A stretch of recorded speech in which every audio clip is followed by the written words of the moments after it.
Hey guys, it's Tara. Recently in chemistry, I've been doing a photography project where you had to take 8 pictures or so with a 35mm film camera, and you had to write down all the chemicals and chemical composition and formulas of everything that was in the picture. Along with this, you had to do an extensive research project which had 11 different parts to it, and I wanted to discuss one of those parts with you today. So, one of the things that I wanted to really focus on was how the camera works, because if you don't understand that, then why bother using one? So, my low battery's going off. Anyway, I should still have time for a quick video. So, I don't have the camera that I personally used with me because it's my friend's sister's and it's very delicate and fragile and she doesn't really loan it out besides just for this once. But I do have my mom's camera with me. It is a 35mm camera and it does use film. If you see, it's more of an automatic than the one that I used. I used one where you just take the lens cap off and you just you have to pull back like a little lever and then you just press the button and that's it. However, you could change the lighting better and you could zoom and there was a flash, and so it was a little more fancy. But this one's relatively simple. The top is a little bit broken, but that doesn't really matter. That's just like the film count, how many pictures you have left. So on the top, it's just the power button. So if you click it, it goes on. There's a lens, you know. It extends. You have the zoom buttons. It is already loaded with film, so I'm not going to take any pictures with it or anything to show you.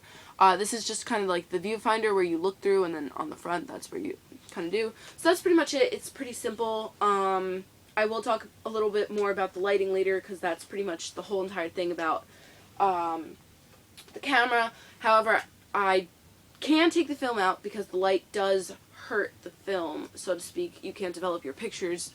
You can't take any more pictures if it's exposed. But if you look, this film is ready to be developed. You can tell because the film is actually coming out, and it's kind of like a brownish color. This is just like CVS brand. It doesn't really matter what brand you have. Obviously, some are probably a little better, but for the specific camera, it works just fine. So there's a lot of different things to learn about cameras, especially film ones, and a lot of people are collecting them now because they're almost like something that you're not going to see much longer, and the pictures do come out really well. So there's 2 different types of these cameras. The one that I just showed you, my mom's, is more of a point and shoot, I would say, and then there's this other one, single lens reflex camera. And so a single lens reflex camera, I kind of drew my own little camera and like some of the parts of it over here. I don't know if you can really see it that well. Kind of drew like a little camera, and then a main part is that there's a lens and there's a mirror and ooh, there's a glare, and then you have obviously your film. But the important part is that with your lens, within your lens, which is just the little circle kind of part over here, that's, I have it closed like with the shutter, and then you have the mirror. And what happens is with the mirror, the light actually reflects off of it, and that is probably the biggest important part about how cameras work. So when you push the shutter, which is the little button that you just like take, like you push down to take the picture, there's a lot of things that are going on at once. Well, once you open the camera, you actually have light going into the lens, so it's going into the mirror and it's kind of reflecting that. So what happens is once you push the shutter down, you're creating this moment where the shutter's closing, so you have that darkness and then it's light again. And it goes from light to dark to light. So that interaction, once the shutter closes, that light is almost like trapped, so to speak. So it goes into the mirror and it's reflected, and that brief moment of light is really, really important, and I'll come back to that a little later. So the aperture closes partially, which is part of where you have that light and dark contrast, but it only allows a certain amount of light in the camera, and that avoids overexposure. And with the camera that I specifically was using, you could manually adjust the brightness, and I know that flash is also used, but I mean, within the camera there's own devices to make sure that the pictures comes out reasonably well. Obviously, if you're shooting into a really, really dark space, you're not going to get a good picture. So the mirror actually moves in the camera once that aperture partially closes, and that's so that the darkness, there's darkness created within the camera, because again, you want to remember that the film is light sensitive, so darkness is the film's best friend. So once you have this darkness, again, is the, like I was saying before, is how when the shutter closes, you have that darkness to lightness to darkness. So that's where that comes from. And what happens is that darkness within the lens and the mirror and where the aperture partially closes, that darkness is to keep the film safe, and then you allow like a little bit of light in, and then it kind of traps it. So now you have this light, and this light exposes the film for this brief amount of seconds. And in this 1 second, this is where the lens and the mirror comes back into play. You have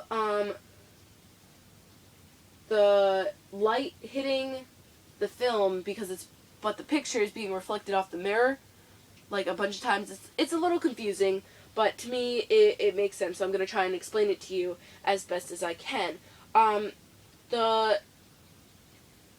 So the darkness is followed by an opening and closing of a shutter, allowing light to be exposed to film for a brief second. By the time the light hits the film, it's actually activating something that is very important. I'm going to write it down because this is another, besides light, I'd say this is probably the second most important thing that you should know, name-wise, of what you need for, okay, so I'm going to write it in pink because it's really, really super important and I like pink.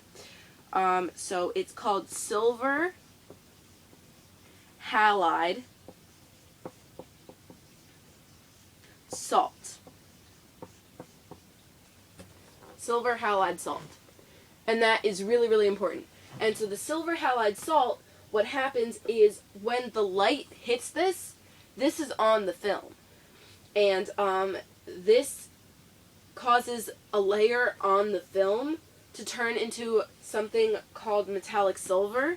So I'm just going to draw an arrow up. I took up too much space. This is going to be little metallic silver. Sorry, it's a little messy. I have really, really big handwriting. So you have the silver halide salt. In that brief second where the film is exposed to light, the light hits this. It's on the film. It forms a layer of metallic salt on the film, and this forms the picture. And this picture is reversed. Remember, you have those mirrors, which I just erased. So you have the mirrors, you have the light, now you have the silver halide salt.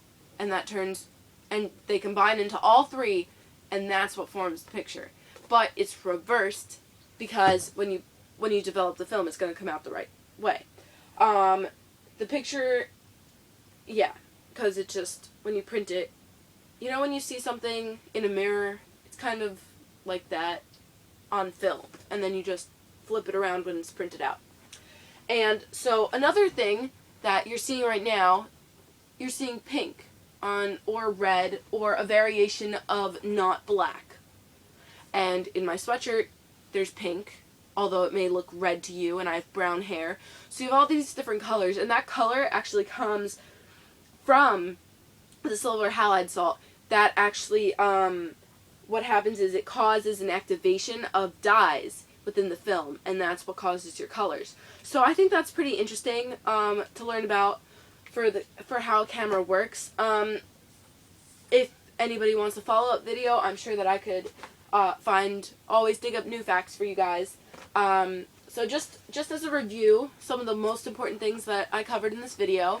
So you got the lens, and then you also have a mirror, and that mirror reflects a lot of light. And so when the shutter goes off, it's brief moments of dark and light, and that brief moment of light causes the silver halide salt on the film itself, and it causes color. It causes the picture, but it's an inverse of the picture. And that's where the chemistry comes in. So there's a lot more to learn. There's always more to learn. And I can't wait to talk to you guys later and hear what you think. So, yeah.